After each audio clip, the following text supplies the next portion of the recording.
Teaching literature is a social practice that also serves ideological functions. Therefore, it is important to explore the function and social purpose of texts, their domains of social activity involving beliefs, values, norms, and so on, and their context and power relations as displayed in the figures on your screen. Social cultural criticism explores the relations among texts and sociocultural institutions, as well as forms of remediation and adaptation across media, for example, cinema, video games, etc., that reach society through more popular formats. It involves the study of the impact of technology upon the world of representations. Therefore, a multiplicity of fields converge in sociocultural criticism.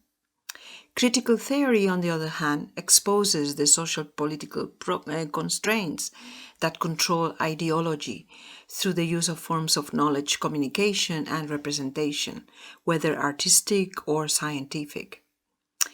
This series of lectures starts with an exploration of Marxist critical theory in the first video, moving to critical materialism in the second one, and presenting various approaches to cultural studies in the last video. The first contributions to the field of sociological criticism date from the end of the 18th century in the framework of the French Revolution, and originate in the philosophy of Johann von Herder, who, from a romantic perspective, interpreted the literary work as the result of the national spirit or Volksgeist, as well as the spirit of the time, the Zeitgeist. Friedrich Hegel and his followers insisted in that the world is governed by the process of history as the gradual dialectical unfolding of the laws of reason, and the material existence is the expression of an immaterial spiritual essence.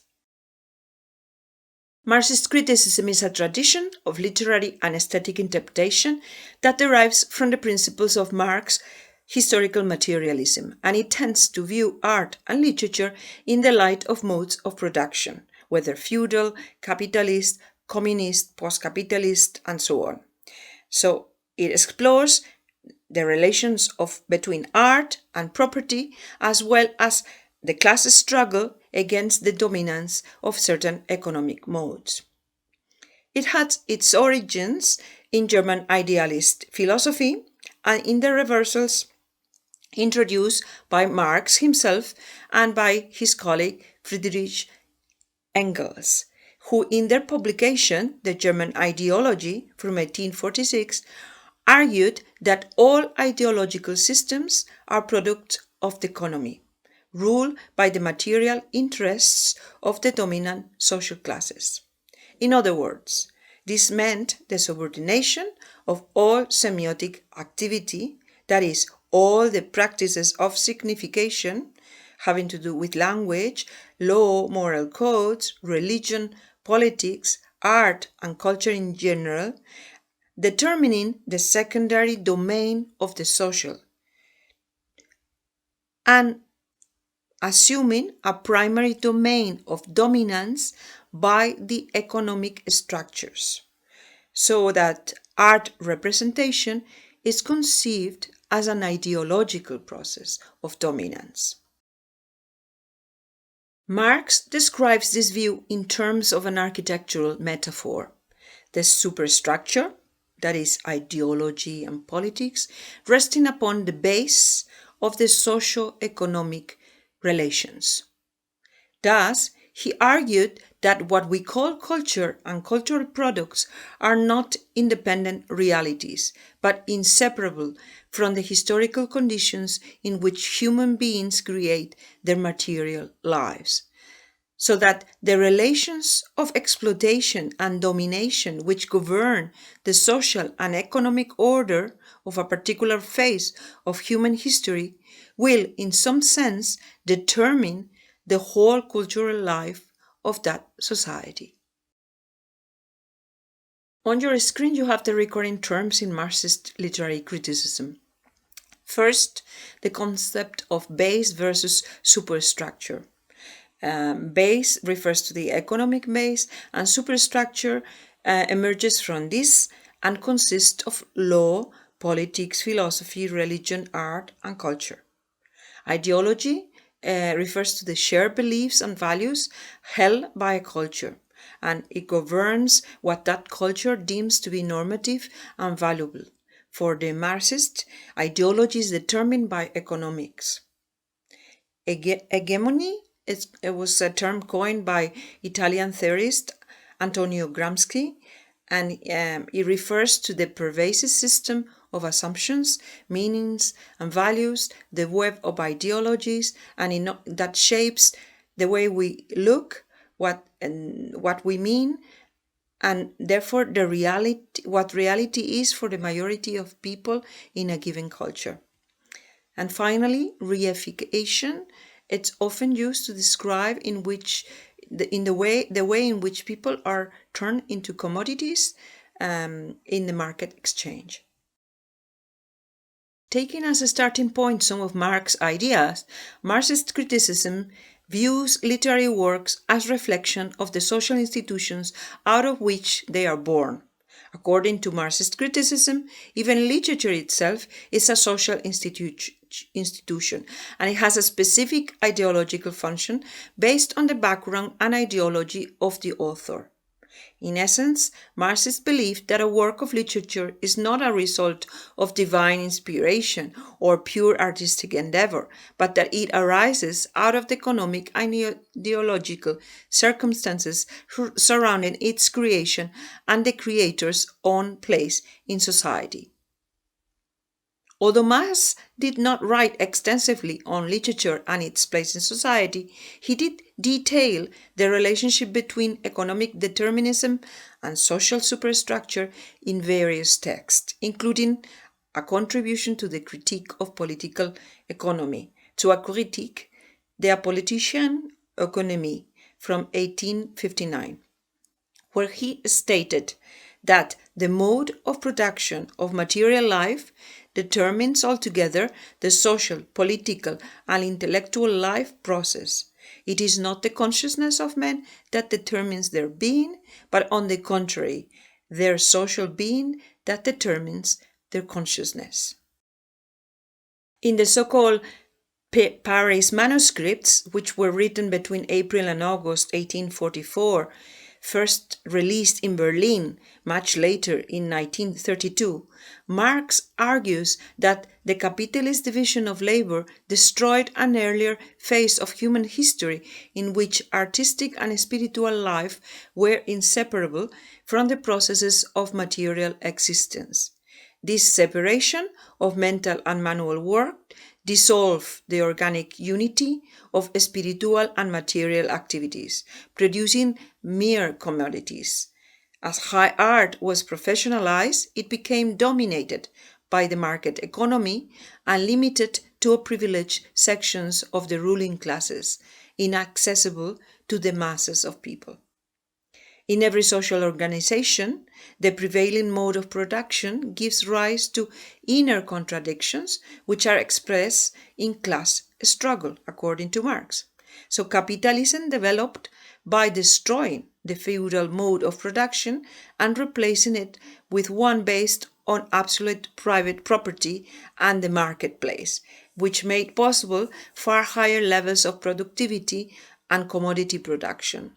However, while the processes of production were increasingly socialized, the ownership of the means of production became concentrated in a few private hands, and workers who had owned their tools of production eventually had nothing to sell but their labor. The private accumulation of capital was the foundation of factory working, and thus the contradiction, privatization, socialization became central to the nature of the capitalist mode of production. If people are to re-establish control over their work and their labor power, the ownership of the means of production must also be socialized, according to Marx. The special status of literature is recognized by Marx in a celebrated passage in his Grundidee der Kritik, der politischen Ökonomie, translated as Fundamentals of Political Economy Criticism. And this was a series of notebooks drafted by Marx for purposes of self-clarification during the winter of 1857 and 1858. They were left aside by him until a year later, and they remain unpublished almost a century later, until 1939. The translation of the Grundrisse into English in 1973 had a profound effect on the emergent field of cultural studies. Stuart Hall, for example, at the time was director of the Center of Contemporary Cultural Studies at the University of Birmingham. We will see about Stuart Hall in another video. He led several seminars on Marx's introduction to the Grundrisse, and particularly the method of political economy. And these seminars culminated in the publication of a working paper entitled Marx Notes on Method. The Grundrisse explores in one of the notebooks the discrepancy between economic and artistic development. For example, Marx notes that the Greek tragedy is considered a peak of literary development, and yet it coincides with a social system and a form of ideology, Greek myth, which was no longer valid for that society. The same could be said of utopian forms of literature and of fantasy and science fiction, perhaps, in society today. So Marx was concerned about finding justification to these forms of art that provide a sort of timeless pleasure not linked to a particular social organization. The reason being the fact that this would be a major concession to one of the premises of bourgeois ideology. In a series of letters written in the 1890s, Engels insisted that while he and Marx always regarded the economic aspect of society as the ultimate determinant of all other aspects, they also recognized that art, philosophy, and other forms of consciousness are relatively autonomous and possess an independent ability to alter men's existence. However, in some literary genres like drama or the realist novel, the conflict of social classes often establishes the ground upon which ideological and personal conflicts arise. So beginning with Engels, Marxists prefer realistic literature, particularly the 19th century novel, because that genre took as its goal its aesthetic and moral and historical idea, the most complete account of social reality. Two distinct Marxist critical positions emerged. On the one hand, the official communist doctrine of the Soviet Union between 1917 and 1995. On the other hand, what is known as Western Marxism. The first, Russian Communist literary policy, established the ambition of the proletarization of literature. And the landmark for this ambition was Leon Trotsky, Literature and Revolution, published in 1924. Trotsky considered that literature had its own principles and rules, but insisted that reality remained a crucial factor in artistic representation. And a debate on the relative importance of ideological content in literary works ensued. In view of the impossibilities of communist literary policy ambition, a more conservative doctrine emerged, known as Soviet Socialist Realism. It tried to suppress artistic productions considered decadent. For example, the modernist revolutions in European art, music, and literature, Picasso, Stravinsky, Joyce, Virginia Woolf, T.S. Eliot, were regarded by Soviet critics as decadent products of a late capitalist society. Their admiration instead focused on 19th century realism. Balzac, Dickens, George Eliot, Stendhal, and others who explore the individual development in the complex network of social relations.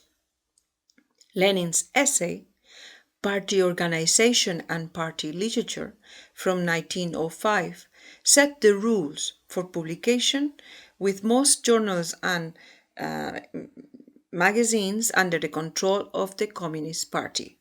According to Lenin, while writers were independent to write as they wished, works of art were considered to have quality only if they expressed the highest level of social awareness, focusing particularly on social conditions and on the possibilities of social development from the point of view of the working people. In this regard, the critical inquiries, for example, of Russian formalists and of the Mikhail Bakhtin group, were not considered to follow these recommendations, and they were marginalized, and eventually all these critics had to go into exile. It was not until the 1920s that Marxist literary theory was systematized. The greatest impetus for this standardization came after the October Revolution in 1917 in Russia. The resulting socialist form of government and society, although uncertain about the length of time it would take for the new economic standards to create a new culture, believed that such a change was imminent. In the meantime, socialist realism was accepted as the highest form of literature, guiding both literary creation and official literary criticism in Russia. In the years since then, Russian literary theory modified its extreme socialist stance to acknowledge that literary creation was the result of both subjective inspiration and the objective influence of the writer's surroundings. More influential than the Soviet trend was the Marxist criticism that developed in the West. It underwent renewal and diversification in the 1960s and 70s, becoming more visible within academic literary circles and interacting with a wide range of other critical schools, from structuralism, psychoanalytical criticism, feminist criticism, post-colonial theory, deconstruction, new historicism, and so on. The implications of Marx's architectural metaphor of the foundations and the superstructure of a building, where the upper levels are determined by the base, was widely contested. The question is there a correlation between class position and aesthetic value? This was the key question. Different scholars provide insights into how the levels might not be so easily separated. For instance, since the 1990s, the rapid digitalization of culture and the persistent use of online technologies show how all the processes, including those involving political power structures, rely on semiotic forms. This is evident in the use of fake news to support political adversaries, for example. And on your screen, you can see American propaganda against cultural Marxists. As mentioned before, Marx's concept of alienation, the importance of which only became apparent after the publication in 1932 of the 1844 manuscripts, supposes a historically developed human nature which is repressed by the conditions of capitalist production. Aesthetic creation is formulated in a similar way to Freudian theory, as a result of mental repression, a displacement of attributes of production, and not only as a specific product of class struggle. So indeed, one of the most important debates during the 20th century focused on the political status of modernism and of formal aesthetic innovation in general. The growth of mass media has done much to encourage attention into the systematic conditions of production. But beside the social level of text interpretation, the intertextual, intermedial, transmedial configurations can be seen as active forms of ideological struggle, both in terms of control and power, as well as in terms of dialogue. So, recent Marxist approaches have moved from the theory of the different social domains to a theory of class agents, showing beliefs and values dependent on the ideology. The implication for literary criticism is the fact that all texts are the expression of class interests, both in their literary production, which involves a complex apparatus of structural composition, publishing, distribution, and so on, as well as in their reception, which can be affected by power structures and pre-designed ideas and values. One of the most influential Marxist critics was Georgie Lokesh. Lokesh inaugurated a distinctly Hegelian style of Marxist thought, treating literary works as reflections of an underlying social reality. He came from a wealthy Jewish Hungarian family. His father was knighted by the Hungarian Empire and received a baronial title, making Lokesh a baron as well through inheritance. Lokesh spent much time in Germany and studied at the University of Berlin between 1906 and 7, and later in 1913, while he was at Heidelberg, he befriended Max Weber. The idealist system to which Lokesh subscribed at the time was intellectually indebted to Plato, Neo-Kantian beliefs, as well as Hegel, Soren Kierkegaard, Wilhelm Dilthey, and Fyodor Dostoevsky. In that period, he published Soul and Form, Die Seele and die Formen.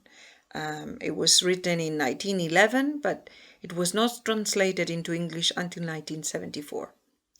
And here he applied Hegel's philosophy to aesthetic problems, establishing a classification of literary genres according to the spiritual disposition at each historical period. So Lokesh considers, for example, that the novel is a timeless structure that literally expresses one of the different existing modes of relationship between the human soul and the world. He describes forms as historically immutable structures of consciousness which make possible certain kinds of knowledge of the real. But unlike Plato, who dismissed art as counterfeit and fake, Lokesh explains that forms reach their maximum intensity in the aesthetic, which corresponds to different modes of historical experience. So he sustained the idea that our works should reveal these underlying patterns. In 1915, Lokesh returned to Budapest, where he became the leader of the Sunday Circle. In the light of the First World War and the Russian Revolution of 1917, he joined the Hungarian Communist Party and he became actively involved in the Hungarian Red Army, to the point of ordering executions. Thomas Mann later based the character of Nafta in his Magic Mountain, a novel from 1924, on Lokesh's character. After the Hungarian Soviet Republic was defeated, Lokesh fled from Hungary to Vienna, where he met other fellow emigres such as Antonio Gramsci. In this decade of the 1920s, Lokesh focused on the search for Marxist aesthetics.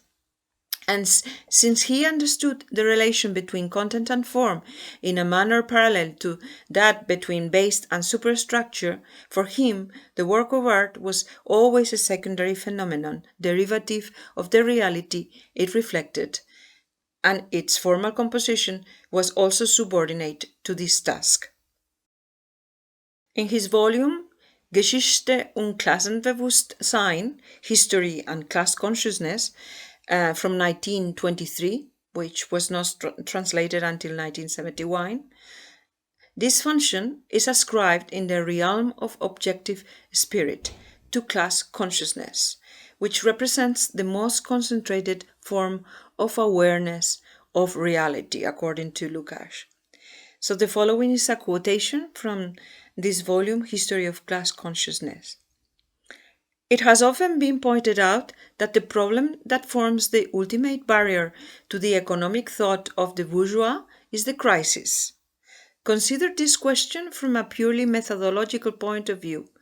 We see it is the very success with which the economy is totally rationalized and transformed into an abstract and mathematically oriented system of formal laws that creates the methodological barrier to understanding the phenomenon of crisis. In moments of crisis, the qualitative existence of the things that lead their lives beyond the purview of economics, as misunderstood and neglected things in themselves, as used values, suddenly become the decisive factor. In the 1930s, Lukács moved back to Budapest for some time and then visited Moscow and came into contact with Marx and published works. He was not able to return to Hungary until 1945 after the World War II. Lukács'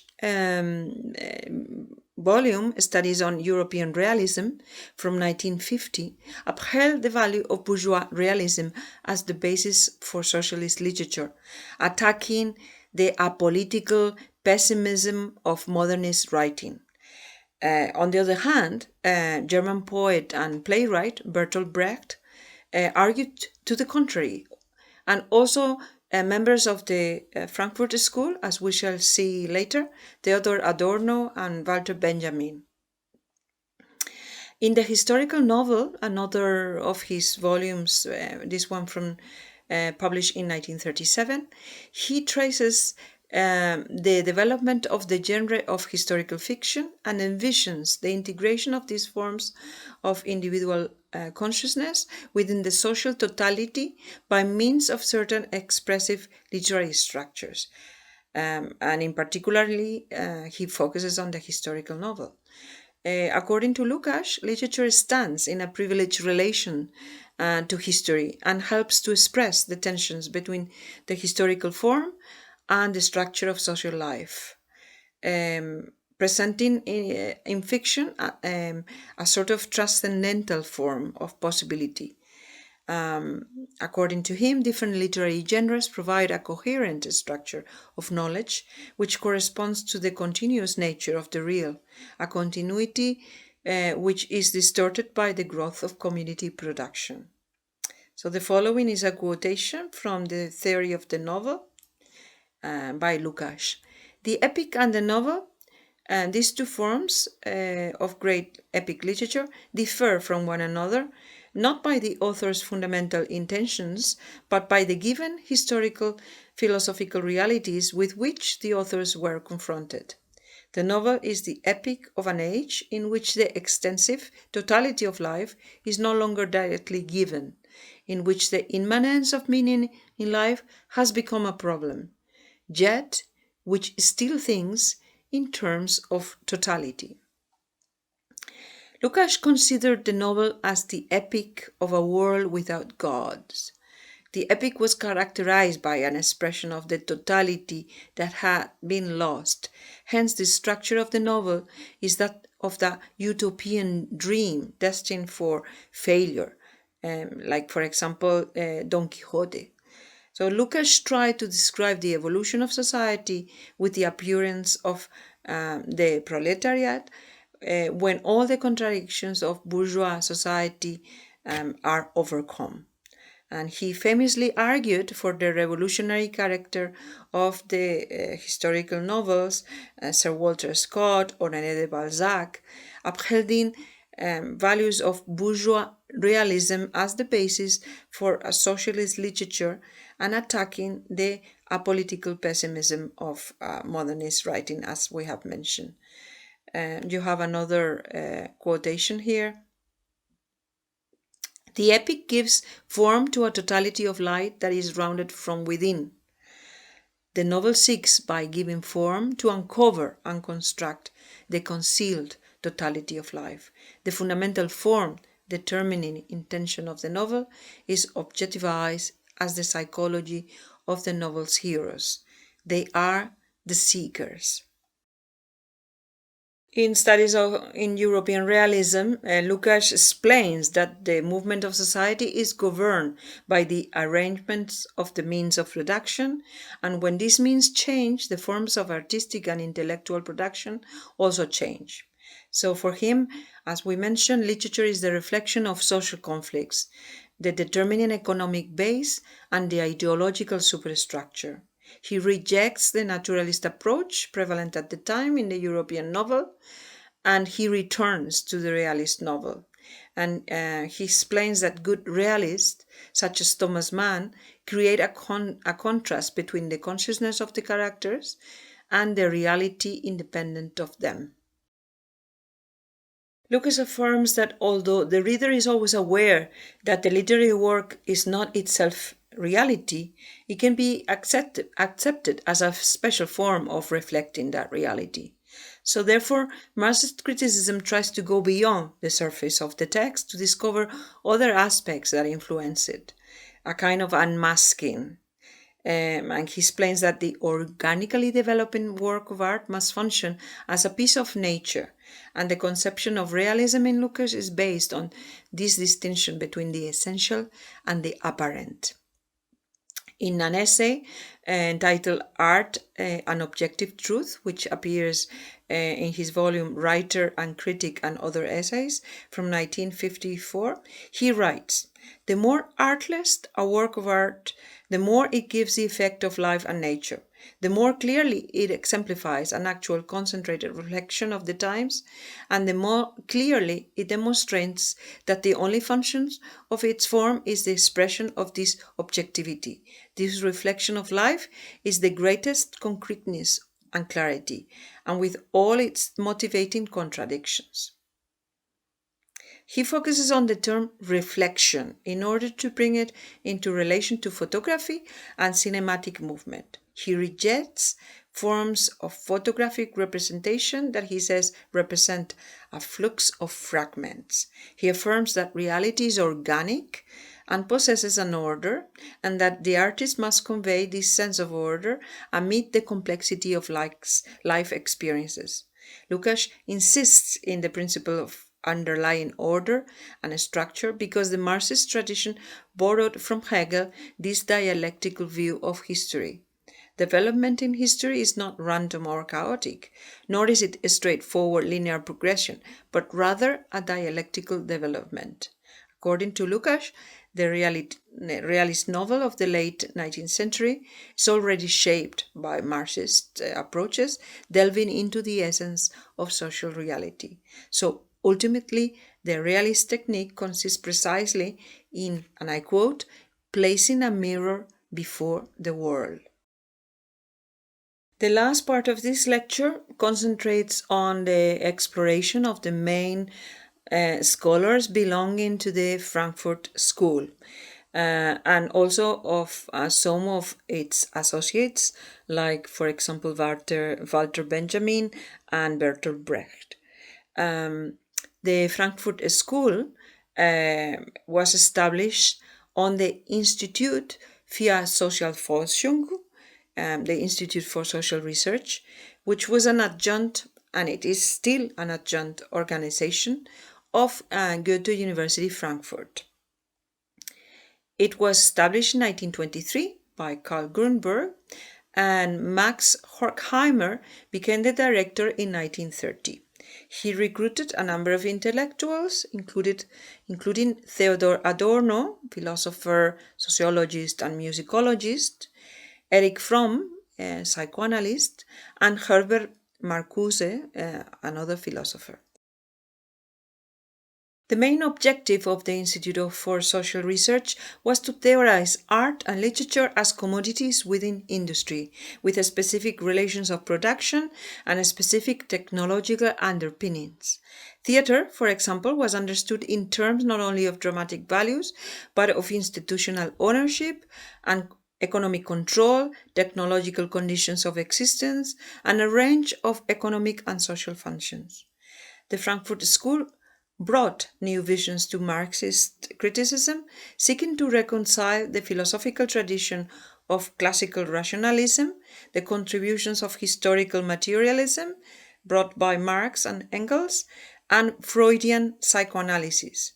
It played a key role in introducing Marxist assessments of culture into the global mainstream of criticism, and particularly the notion of critical theory and social analysis grounded on all these other disciplines we have just mentioned. The critical method directly linked the crisis of the individual and the cultural values resulting from liberalism. The individual is the central axis of critical theory.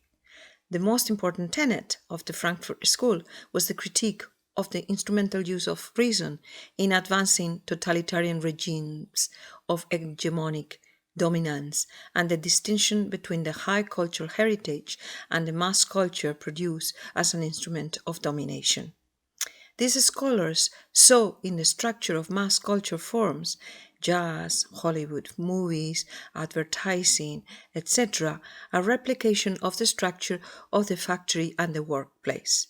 Creativity and cultural production in advanced capitalist societies were already co-opted by the entertainment needs of an economic system that required sensory stimulation and recognizable cliches, suppressing forms of sustained deliberation. Bearing in mind that many of its members were Jews, during Nazi occupation, the Institute for Social Research relocated to Columbia University, New York City, between 1933 and 1949. It returned to Frankfurt in 1950. The Marxist school defended avant-garde art, especially for what was revolutionary about it. In this way, their ideas conflicted with those of Georgie Lokesh, for example. Theodor Adorno attempted to show how the root of the rejection of avant-garde lay in a profound misunderstanding. He believed that the concept of mediation, by which the work of art is not a direct reflection of society and social reality, but largely an image deformed by its author and allowed a negative knowledge of reality, was very important. And Adorno explained how avant-garde art eludes to represent social reality and uses distancing and techniques of contrast. And in this way, it can be considered an effective form of protest. During its exile in Columbia University, the school's journal, the Zeitschrift für Sozialforschung, magazine for social research, was renamed Studies in Philosophy and Social Science. Upon assuming the position of director in 1931, Max Horkheimer delivered an inaugural address which presented the aims of the Institute and exposed the limitations of classical German social theories of Kant and Hegel, as well as those of contemporary metaphysical and positivist philosophies. He explains that what it was needed was a philosophy that moved beyond materialism in order to encapsulate the entire material and spiritual culture of humanity, and he called for a synthesis between philosophy and specialized sciences without losing sight of the universal, which according to Horkheimer is not a metaphysical or illusory ideal, but a sort of totality normative value, which is not merely material. So the critical theory exerted by the Institute described the complete set of mediations that interconnect consciousness and society, culture and economy, states and citizens, describing capitalism as not only a mode of economy, but a system that imposes values, structures and practices on social life. Those relations can be best clarified and developed in concrete historical contexts and between the role of community as well as the psychic structures of individual members. In this way, it would include economic theory, sociology, psychology, and so on. So the Institute would explore theoretical economics, economic history, and the history of the working class movement from a comprehensive point of view. In Materialism and Metaphysics, Horkheimer explained that idealist views aim at justification and are advanced by ruling class ideologies to affirm dominant class interests. Instead, materialistic theories aim at explanation with references to material conditions, classes, and specific historical situations. So, Horkheimer proposed a post-metaphysical conception of materialism based on a subject-object dialectic in which objective conditions help constitute the subject, while the subject in turn helped constitute objective material historical conditions. Ja, diese Soziologie war ein Hinausgehen über die kritische Lehre von der Gesellschaft durch Marx. The term critical theory came from Herbert Marcuse, another one of the Institute members, and it's related to his notion of affirmative culture, by which he sought to register the Hegelian dialectical nature of culture as conformist as well as critical. While insisting on the negative, conformist, and transcendent power of the aesthetic dimension, the critical revolutionary commitment sought to change social and cultural circumstances. Rejecting dichotomies between fact and values and the Weberian positivist notion of value-free social science, Marcuse's notions of critical theory urged reflection on the values and interests underlying any specific social theory. One of the key institute positions was that of the cultural industries, which were playing an increasingly important role in managing consciousness and obscuring social conflict. And this was sketched by Horkheimer and Adorno in their joint volume Dialectic of the Enlightenment, published in 1944. Their theory included analysis of working class integration within contemporary capitalist societies and new techniques of capitalist stabilization, new configurations of class, and new methods of social controls, which were producing, according to them, a one-dimensional society without opposition. It also seemed to introduce new forms of political, social, and especially cultural conformity, which were becoming, according to them, institutionalized. So Adorno and Horkheimer theorized the end of the individual, and they stressed the importance of preserving subjectivity in order to fulfill the goals of liberalism and socialism alike. Marcuse had studied at Humboldt University in Berlin and then at Freiburg, where he received a PhD, collaborating with phenomenologist Edmund Husserl and also with Martin Heidegger. Marcuse quickly distanced himself from Heidegger following his endorsement of Nazism. In 1933, Marcuse joined the Institute of Social Research and published his first major review of Karl Marx Economics and Philosophical Manuscripts of 1844, and which had been recently discovered. Later, he migrated to the United States in 1934, and he became a citizen there in 1940. He never returned to Germany, remained associated with the Frankfurt School, and during World War II, first he worked for the United States Office of War Information and Anti-Nazi Propaganda, which was a branch of the Central Intelligence Agency. In the 1950s, he began an academic career at Columbia University, first, then Harvard, also Brandeis University in California and San Diego. In discussions with the Institute, Marcuse argued that Horkheimer's manifesto underplayed the importance of philosophy, and consequently, he wrote a systematic essay on philosophy and critical theory. And he also published a synthesis of Marx and Sigmund Freud, Eros and Civilization, in 1955.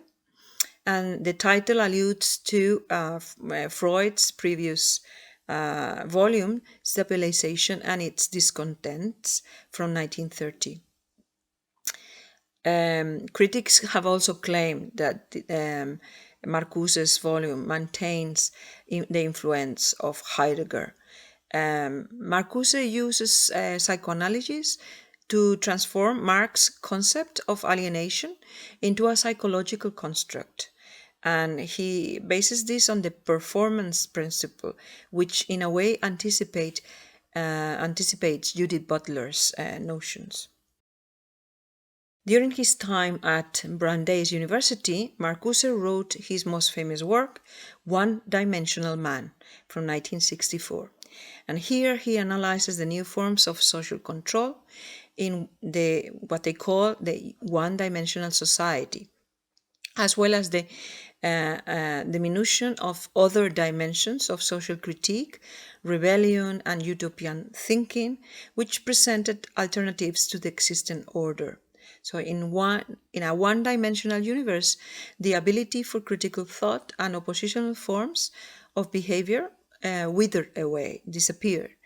Consumers act irrationally by working more than they are required, and in order to fulfill their basic needs, they ignore any psychological destructive effects, as well as environmental problems, and they seek satisfaction through buying material items. So against one-dimensionality, Marcuse advocated the power of negative thinking.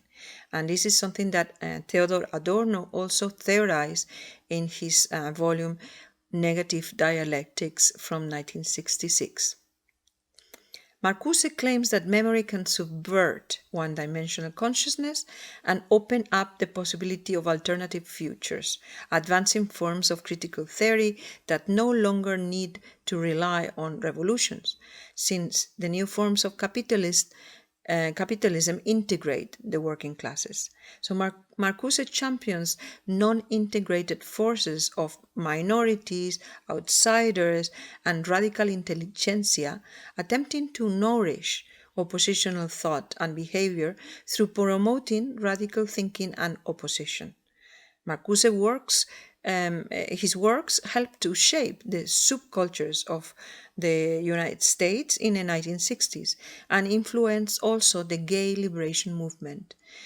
For he discussed the social meaning of history seen as a fight against repression of human biological instincts. His final work, The Aesthetic Dimension, was published in 1979, and it deals with the role of art in a process that he termed emancipation from bourgeois society. So several critics have pointed out also the importance of Marcuse's impact in the emergence of the New Left movement in the United States. In a similar way to Horkheimer and Marcuse, Theodor Adorno explored art and literature as privileged places in critical theory. And he advanced a dual commitment to transcendent aesthetics and social change. Adorno criticized Lokesh's view of realism, arguing that great literature does not need to directly address social reality. In Adorno's view, art is detachment from dominant reality, and it gives a special significance and power to modernist writings because he considers them particularly interesting. For example, because they provide a sort of autonomous criticism and reflect the alienated inner lives of individuals. So, according to Adorno, modernist and avant-garde art does not need to reflect reality only. It can also reflect social problems in an indirect way by distancing and by estranging reality. So he thought this was a way to prevent the easy absorption of new values in consumer society. Adorno explores writers such as Marcel Proust or Samuel Beckett in order to make his point.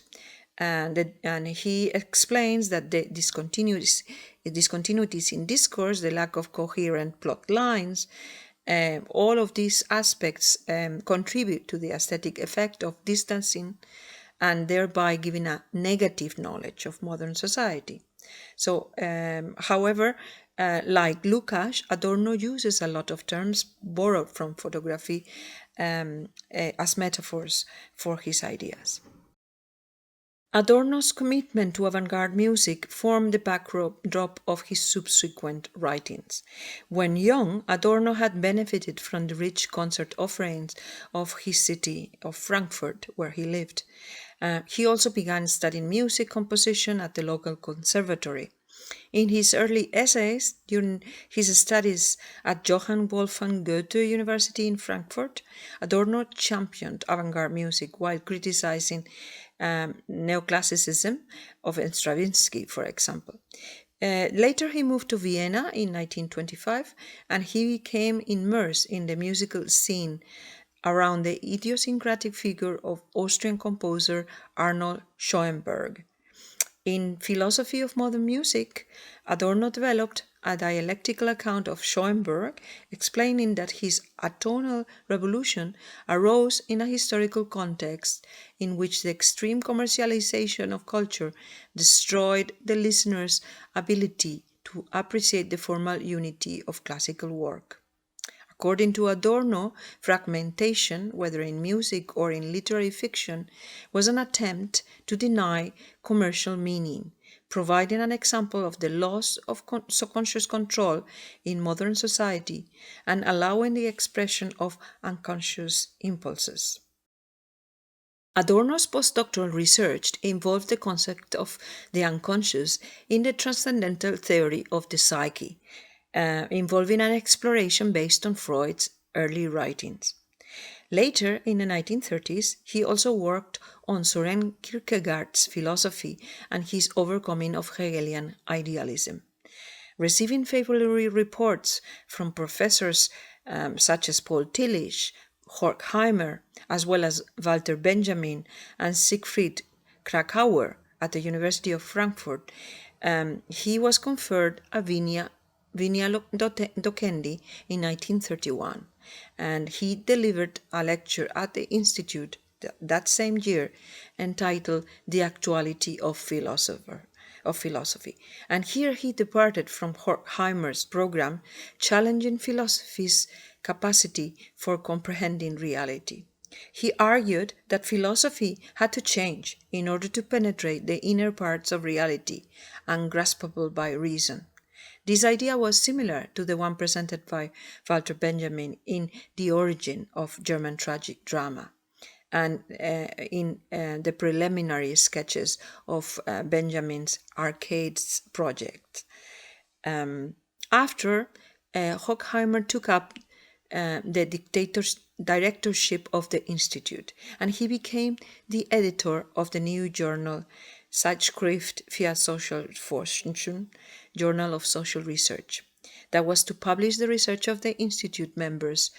And Adorno was not an Institute member, but the journal published many of his essays on music. After the Nazi Party took over in 1933, as we mentioned, Adorno's Venia Docendi was revoked, and in 1937 he moved first to Merton's College in Oxford and later to Columbia University, New York, where the institute had been relocated. Adorno remained in contact with Walter Benjamin during his exile, and they had many points in common, and they discussed their ideas that later became materialized in their book projects. For example, the ones that I have just mentioned by Benjamin, as well as the work of art in the age of technical reproducibility. In November 1941, Adorno followed Horkheimer to what Thomas Mann called German California. Adorno there collaborated with Thomas Mann on his novel Dr. Faustus. And during this period, he became interested in the history of rationality and the Enlightenment. And in collaboration with Horkheimer, they published Dialectic of the Enlightenment in 1944. Upon their return to Frankfurt, Adorno got involved with the reconstitution of the German intellectual life through lectures at Frankfurt University and debates with prominent figures such as Karl Popper, discussing the limitations of positivist science. In 1947, he published an essay entitled Wagner, Nietzsche, and Hitler, and produced a series of influential works to describe psychological fascist traits. One of those works was the Authoritarian Personality, which appeared in 1950. In 1951, Horkheimer became dean of the arts faculty and then rector of the university, and Adorno became responsible for the institute work. In 1952, he returned briefly to California and worked on an analysis of the irrational dimensions of modern culture.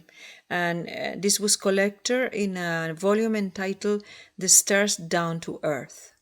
Here, Adorno explored the astrology columns in American newspapers, mainly Los Angeles Times, which was described by him as a conservative newspaper, leaning far to the right wing of the Republican Party. So in this volume and in this series of essays, Adorno engages in a detailed analysis of the columns of the newspaper between 1952 and 1953 for more or less 1 year, and his method is that of the systematic construction of the imagined readers of the column and a critique of the ideology that the column reinforces, which is the accepting of the social system as a form of fate. He interpreted the column as signs of a society that orient the reader's thinking and foster an element of blind acceptance. In particular, the horoscopes reflected the utopian desire to bring temporal control to the individual, fusing work time, play time, and family time, according to Adorno. And his analysis appeared in translation first in Telos Journal in 1974. So Adorno sees horoscopes as working in tandem with other phenomena of the cultural industry, such as films. He calls them dream factories, and he says that their purpose, by and large, is to propagate psychological dependence and help reproduce social dependency as a form of psychological dependency. During the 50s and 60s, Adorno became a public figure, not simply through his books and essays, but also through his appearances in radio and newspapers, in talks, interviews, roundtable discussions, broadcasts, and so on. Nevertheless, after 7 years of work, he was able to complete his negative dialectics in 1966. And here he spans the concept of cultural industry, whether in the form of TV, music, film industry, popular literature, and so on. And he explains that the use of formulaic and predictable forms of popular culture function to pacify the masses and encourage them to adjust to their lives, disempowering them of political and critical action. So he says that modern art can advance context to inspire uncompromising critical scenarios. According to Adorno, who follows a Hegelian approach, the development of artistic practices corresponds to the necessary stages of self-realization of the spirit, and so it bears a direct but concealed testimony, he uses the term negative, to historical dialectics. And you have a quotation there from Negative Dialectics. It is only in the crystallization of its own law of form, not in the passive registration of objects, that art converges with the real. So, in other words, through its formal structure, the work of art negates the empirical and thereby hides empirical substance in itself. The unveiling of the social world takes place precisely through the denial of referentiality implicit in the work's closure.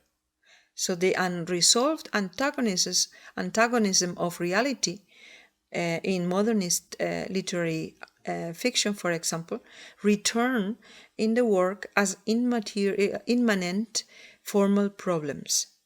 Relations of tension in works of art are crystallized in pure form, he says, and by their emancipation from the factual facade of everyday encounter, they show the essence of reality. So Adorno uses Freudian symbolism, in particular castration symbolism, to exemplify alienation. Freud argued that in infancy, the psyche passes through the oral, anal, and genital phases of development.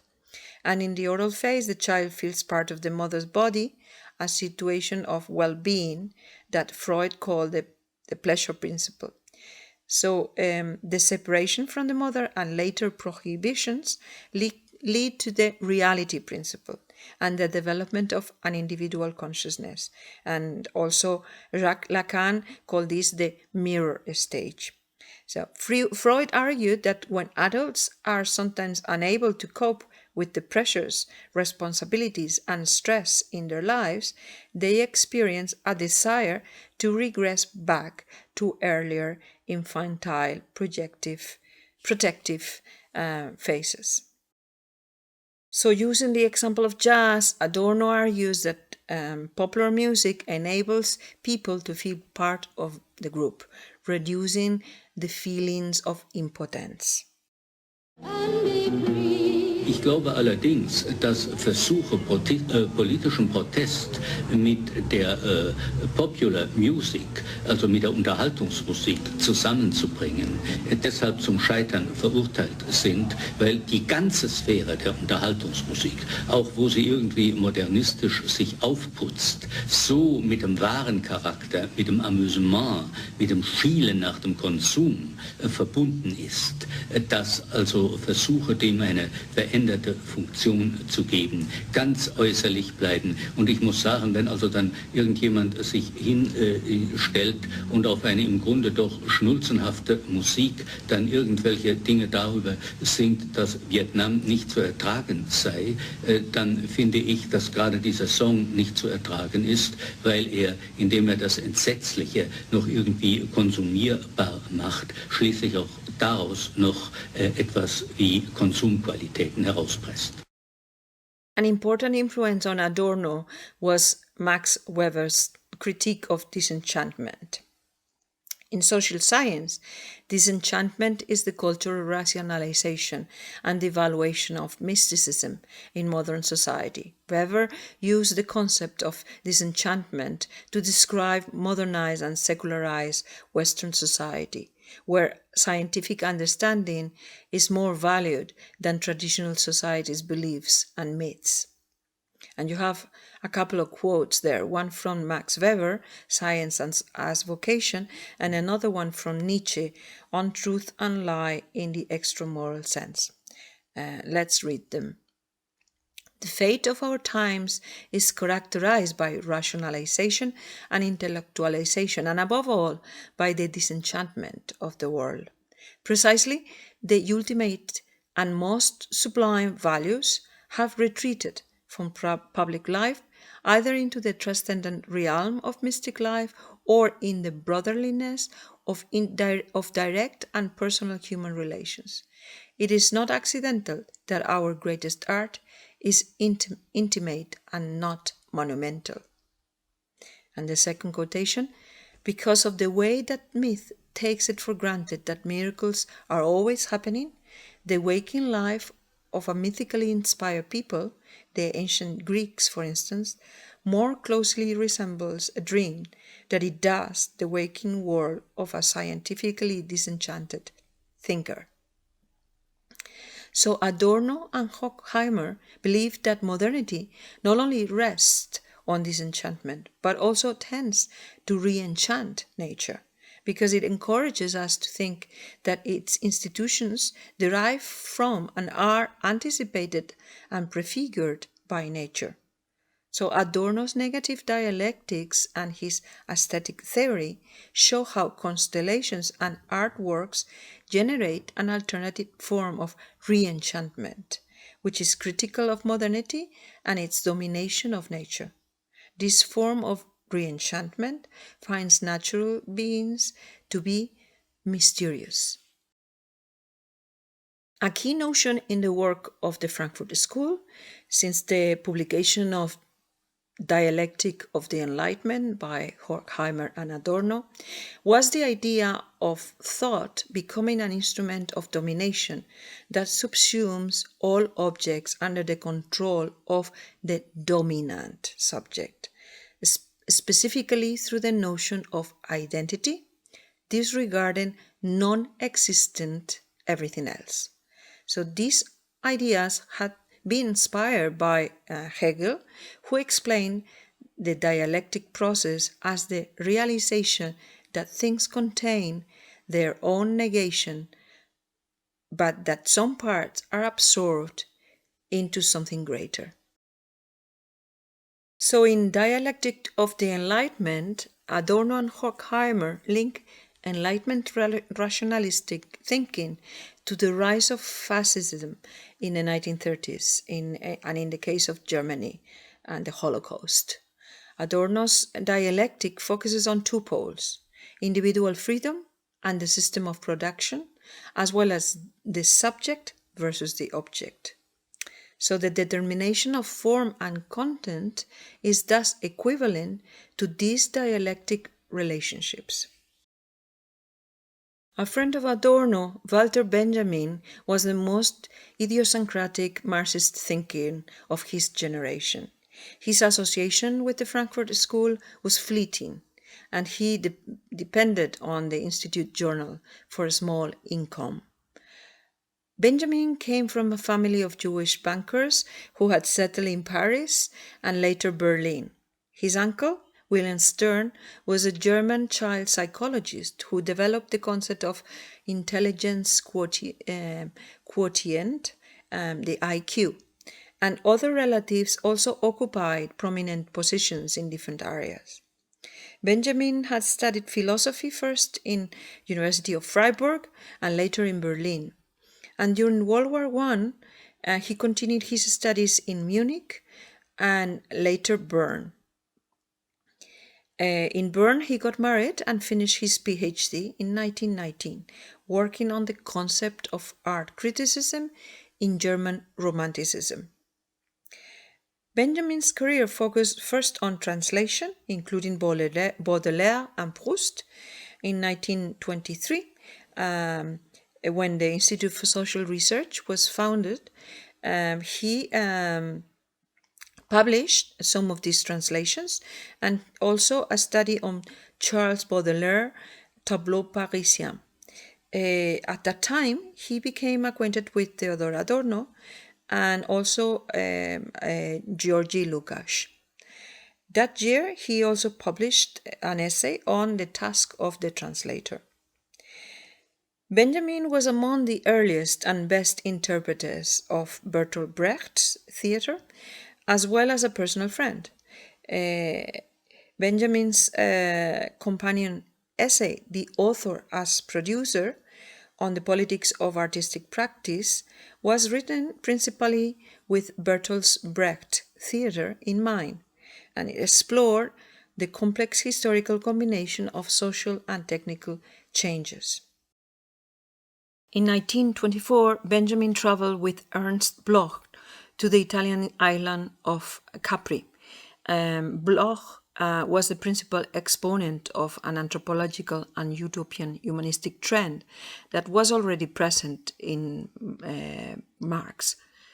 His The Principle of Hope, which was published by MIT in 1986, is an example of the use of Freudian concepts of repression and sublimation within a Marxist framework.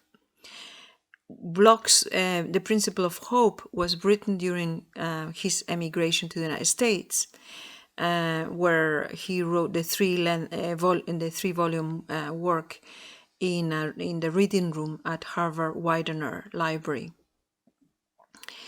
During the stay in Capri, when Benjamin traveled with Bloch, Benjamin wrote the Ursprung der deutschen Trauerspiel, the origin of the German tragic drama. In this work, as in others, Benjamin combined Marxist dialectical materialism with messianic theology. Benjamin's interest in esotericism and occultism is known to have extended far beyond the Jewish Kabbalah.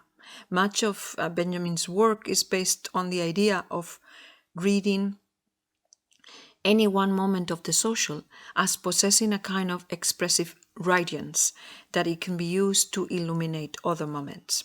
This radiance is often obscured by positivism and rational thought, and requires a sort of negative dialectics to appear as visible among the dominant power structures. So in The Origin of German Tragic Drama, Benjamin writes concerning the task of the historical materialist in contradiction to the historical superficiality of historicism. Historicism presents an eternal image of the past. Historical materialism presents a given experience with the past, an experience which stands unique. And you have a quotation there from The Origin of German Tragic Drama. Historicism presents an eternal image of the past. Historical materialism presents a given experience with the past, an experience which stands unique. The immense forces which remain captive in historicism once upon a time are freed in this experience. To bring about the consolidation of experience within history, which is original for every present, is the task of historical materialism. It is directed towards a consciousness of the present which explodes the continuum of history. According to Benjamin, historicism perpetuates the myths of history as progress, and historical materialism, on the other hand, exposes the inadequacy of the linear conception of time, seeking to radicalize interpretation. And you have another quotation there.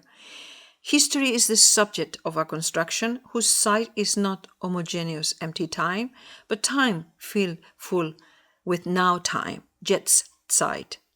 Thus, to Robespierre, ancient Rome was a past charged with now time, a past which he blasted from the continuum of history. In the same text, Benjamin explores this in terms of semiotics, and he presents the difference between symbol and allegory, which scholar critic Paul Leman will later expand in his paper Rhetoric of Temporality. For Benjamin, the symbol is an abstract image, transfigured and idealized. Allegory, however, is the Hippocratic facies, the death mask of history, which appears as a primordial, petrified landscape, he writes, revealing the decay of the temporal. So, and you have a quotation there. Allegory, according to Benjamin, stands for that which is the commodity, which the commodity makes of the experiences people have in this century. So Benjamin describes this transformation as verkleuren, which suggests that the object takes on a certain light, as in a religious apotheosis, a vision very close to that of the Joycean Epiphany, since it also presents the idea of a particularity that can also mean the idealization of something in a negative sense of deformation or falsification. After the decay of the symbol and the death of transcendence, what remains, according to Benjamin, is the allegorical mode of representation, as a petrified landscape, a ruin, or a paralysis, or a nightmare. The obsession with death that appears in both the Baroque and the modernist periods, according to Benjamin, stem from this mourning for the common loss of the transcendent.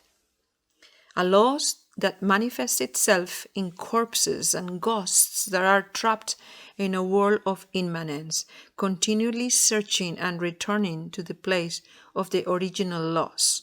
A search that, according to Benjamin, characterizes modernism. And you have a quotation there. Everything moral is bound to life in its extreme sense. That is to say, where it fulfills itself in death. So for this reason, modernist narrative is not historical, revealing itself against any teleology, but it is allegorical, repetitive of a potential confusion between figure and referent, violating the Aristotelian principle of identity or non-contradiction, breaking the narrative asymmetry, metaphorically replacing sensation and knowledge, and fracturing the distinction between interior and extension and exterior. And you have another quotation there. Articulating the past does not mean recognizing it the way it really was. It means appropriating a memory as it flashes up in a moment of danger. Historical materialism wishes to hold fast that image of the past, which unexpectedly appears to the historical subject in a moment of danger. The danger threatens both the content of the tradition and those who inherit it. So Benjamin further explains how the notion of human history and our destiny has to do with the conviction that sin is inherent in human nature. The fall is what sets causality and human history in motion, and its destiny inevitably leads to death, which is not a punishment but the expiation of a guilt, he says. So according to Benjamin, what appears accidental is actually determined by the guilt of another, a sin that is transmitted hereditarily through entire generations, as in classical tragedy. The death, the prophetic dreams, and the ghostly past visit the persons as a reminder. It is in death when liberation is achieved, Benjamin writes, when the body acquires what is truly its own, so that the allegorization of the body takes place in the figure of the corpse. The fall is therefore related to the acquisition of knowledge. Evil originates from the desire to know and judge and position oneself, because everything God creates is good. So for Benjamin, this knowledge represents the triumph of subjectivity and allegory, since guilt and meaning originate together in this fall and emerge as an abstraction. The permanence of meaning in Greek tragedy, he explains, is presupposed in its analogy with death, and it's embodied in the figure of the tragic hero as a martyr. And there you have a quotation. The tragic hero shrinks before death as before a power that is familiar, personal, and inherent in him. His life indeed unfolds from death, which is not its end, but its form. For tragic existence acquires its task only because it is intrinsically subject to the limits of both linguistic and physical life, which are set within it from its very beginning, writes Benjamin. The allegorical intention derives from human curiosity and its sense of superiority, Benjamin adds, and is linked to the act of human judgment. The use of dialogue is for Benjamin the seed of silence, doubt, and disagreement between social and individual morality. The fall destroys the possibility of a common language after the construction of the Tower of Babel. Music is the only common language that is preserved, and writing, Benjamin claims, arises from music.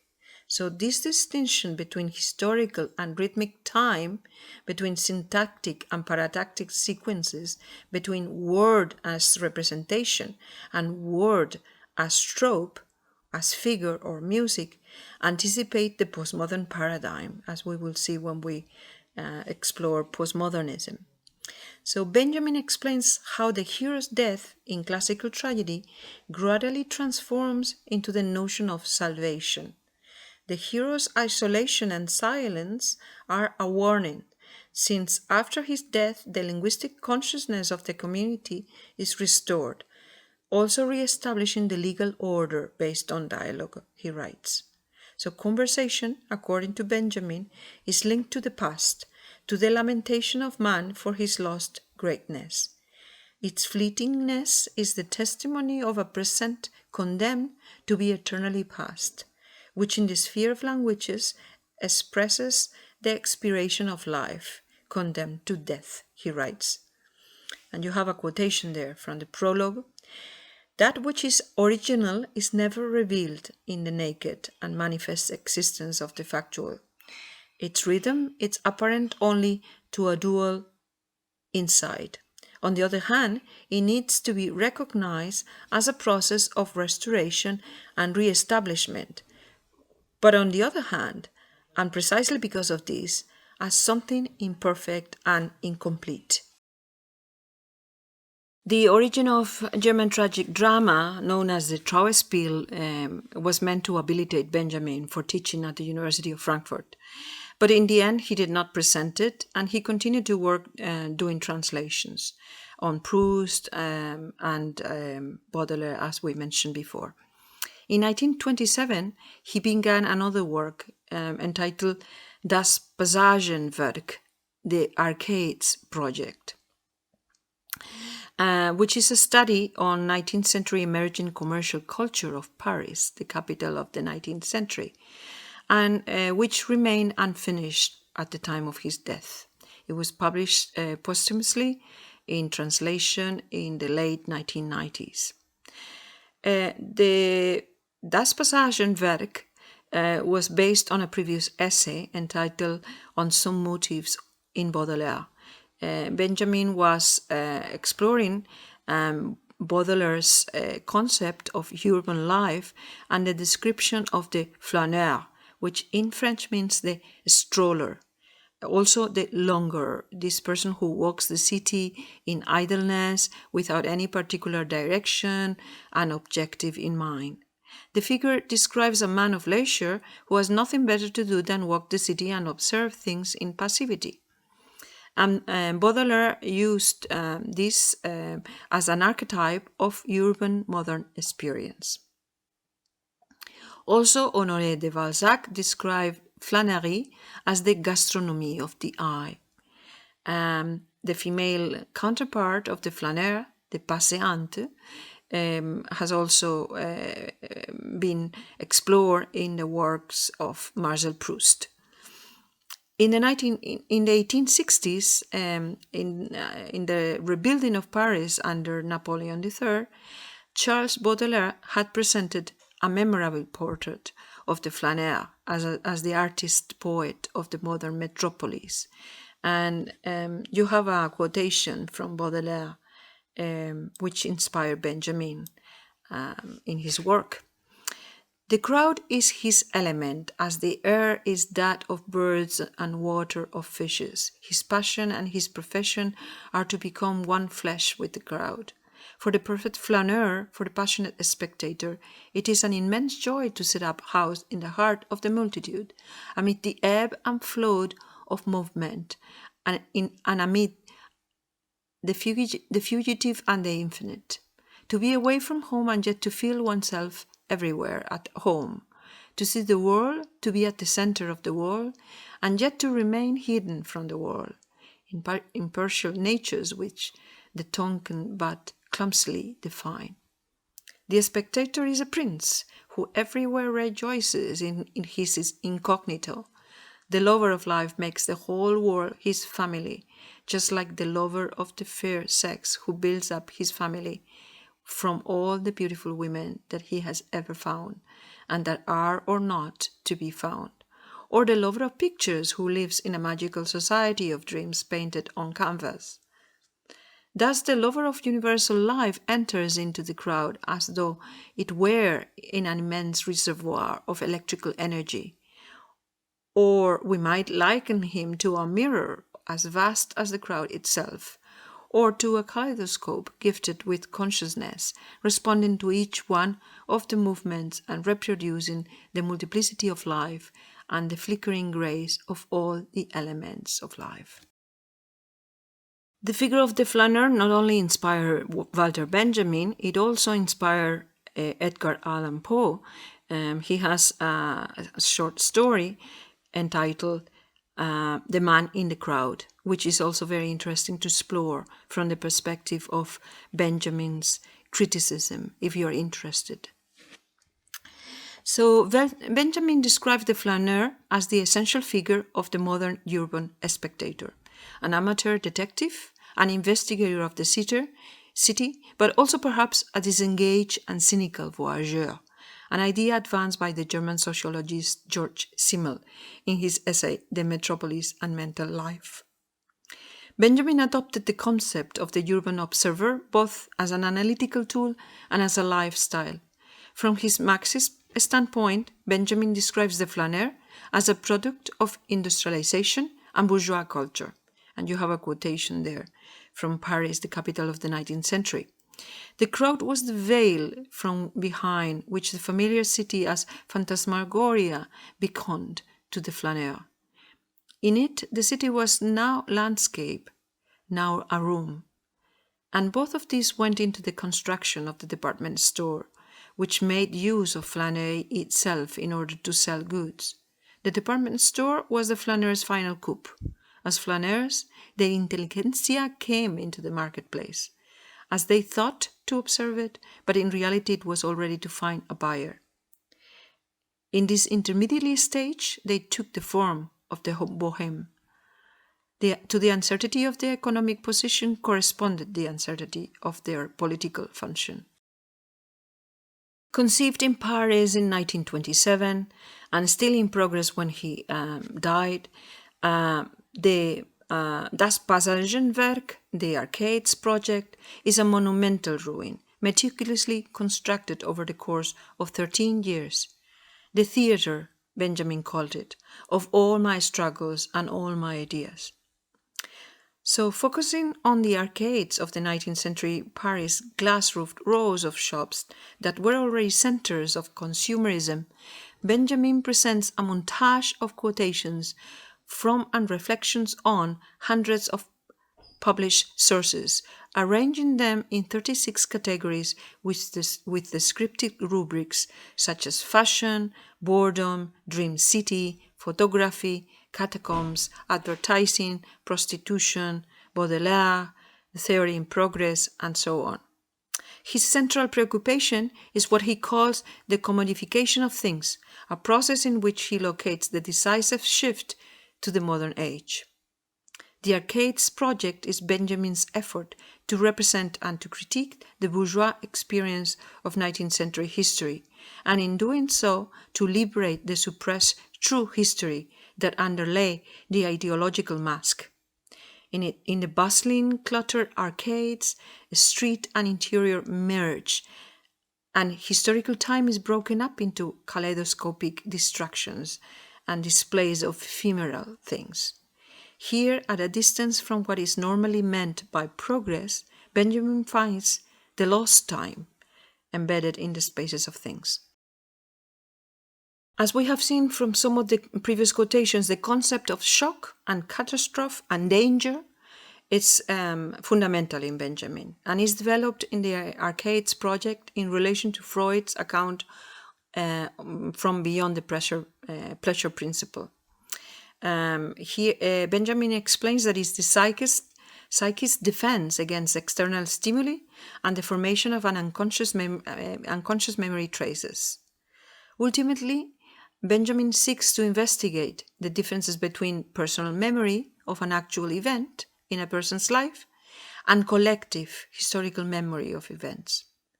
This idea appeared in Baudelaire's poetry, both as a formal principle of generic rupture and as a registration of the modern experience of the city, specifically in relation to the crowd and to the idea of technological advance, as both involve a process of alienation, a sudden drastic change in the continuity of tradition viewed as a mechanical process with no new relevance of experience.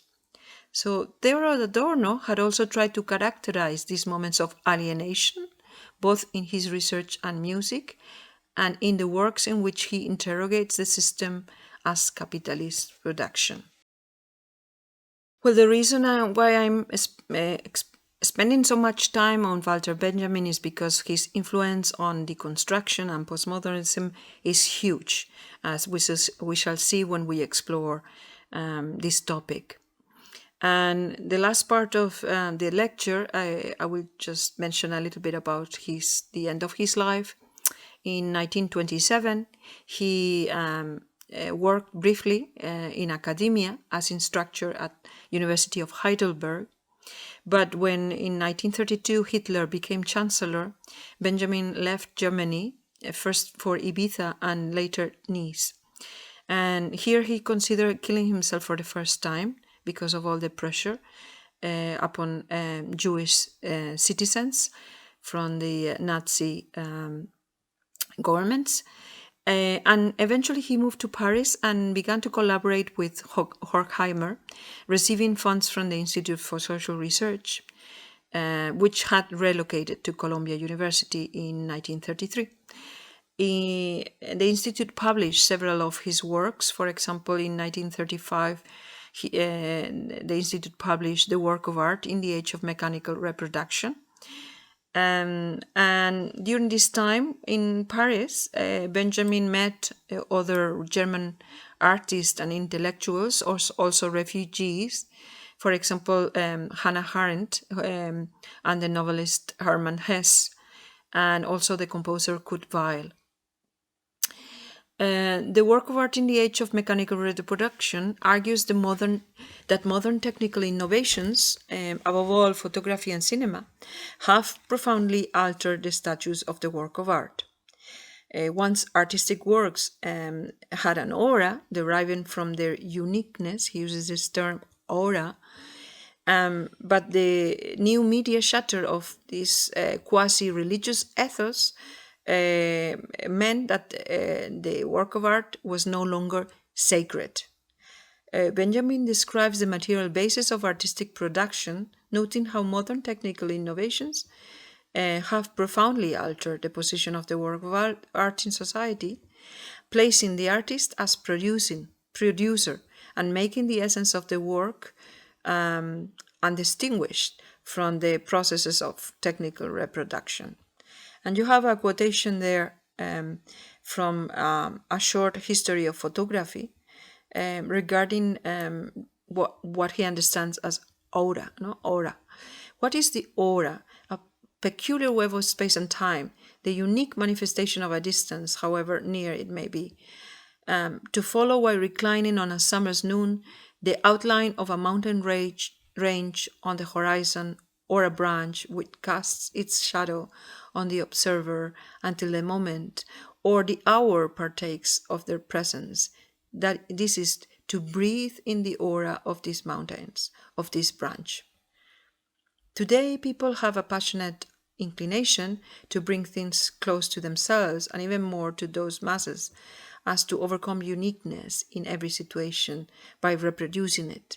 Every day the need grows more urgent to possess an object in the closest proximity through a picture, or better, a reproduction. And the reproduction, as the illustrated newspaper and weekly readily proof, distinguishes itself unmistakably from the picture. Uniqueness and permanence are as closely intertwined in the latter as transitoriness and reproducibility in the former. So if you've noticed, this move to appropriate objects is still present in our postmodern culture of sharing information in the social networks and selfish and making selfies of and sharing all our every piece of our life on the web. So for Benjamin, the reproduction of the space between the unique work and the public, the approach produced by technical reproduction, breaks the magical or ritual association that every single work has in its origin, connecting it to the religious function of art. And it breaks its uniqueness, and thus it makes no sense to ask which was first. So to a greater and greater extent, that the reproduction of art objects by means of photography or radio transmission in Benjamin's time means that they are actually designed for this reproducibility. And in the emergence of cinema, we discover copies without any original, he writes. And you have a quotation there. The authenticity of the thing is the essence of all that is transmissible from its beginning, ranging from its substantive duration to its testimony to the history which it has experienced. So Benjamin's essay on the new technologies of mechanical reproduction conceptualizes the effects of capitalist modes of production on the system of aesthetic values and on the interrelationship between domains of value, for example, between canonical and non-canonical domains and between different media and different stages of technological development. Of course, this argument is very important in debates on postmodernism, and particularly we will see this explored in the work by Jean Baudrillard. In 1938, following the Nazi persecution of the Jews, Benjamin was imprisoned for 3 months in France. After his release, he published in 1940 on the concept of history, which was later revised and published posthumously after his death as thesis on the philosophy of history. Just a day before the Germans entered Paris with orders to arrest him, Benjamin had obtained a travel visa to the United States that Horkheimer had negotiated for him. But in eluding the Gestapo, Benjamin planned to travel to the United States from neutral Portugal, which he expected to reach via Spain. He safely crossed the French-Spanish border and arrived at the coast town of Portbou in Catalonia. The Franco government had cancelled all transit visas and ordered the Spanish police to return such persons to France. Expecting a repatriation to Nazi hands, Benjamin killed himself with an overdose of morphine tablets that night while staying at the Hotel de Francia. Benjamin's brother, Georg, was later killed at Mauthausen-Gusen concentration camp in 1942. However, philosopher Hannah Arendt, who was married to Benjamin's cousin, crossed the French-Spanish border at Portbou a few months later and was able to make her escape through Portugal. She gave the manuscript of Benjamin's thesis on the philosophy of history to Theodor Adorno for publication at the Institute of Social Research in Columbia University, and it was published in Benjamin's memory in 1942. The following is a quotation about the Angelus Novus, which was a painting which Benjamin had acquired from Klee in 1921. And this image became an emblem of the New Left movement. The painting is now in the collection of the Israel Museum in Jerusalem. And you have a quotation there from this thesis on the philosophy of history, where he mentions the painting. A Klee painting named Angelus Novus shows an angel looking as though he is about to move away from something he's fixedly contemplating. His eyes are staring, his mouth is open, his wings are spread. This is how one pictures the angel of history. His face is turned towards the past. Where we perceive a chain of events, he sees one single catastrophe, which keeps piling wreckage upon wreckage and hurls it in front of his feet. The angel would like to stay, awaken the dead, and make whole what has been smashed. But a storm is blowing from paradise. He has got caught in its winds with such violence that the angel can no longer close them. The storm irresistibly propels him into the future, to which his back is turned, while the pile of debris before him grows skyward. This storm is what we call progress. Benjamin's last volume, Illuminations, Essays and Reflections, appeared in 1968, also posthumously. Benjamin anticipates postmodern concerns in his attempt to rescue a certain conception of the now or jet side, which has been forgotten by thinking of history in terms of linear progress. And here is your last quotation. From this history may be seen what the nature of true storytelling is. The value of information does not survive the moment in which is new. It lives only that moment. It has to surrender to it completely and explain itself to it without losing any time.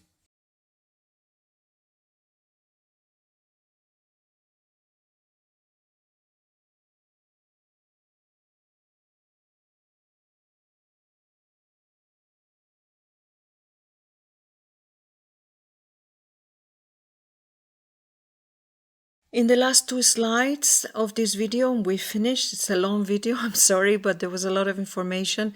And I think particularly Adorno and Walter Benjamin are very important influences on contemporary criticism. So it's important to have an idea of what they do.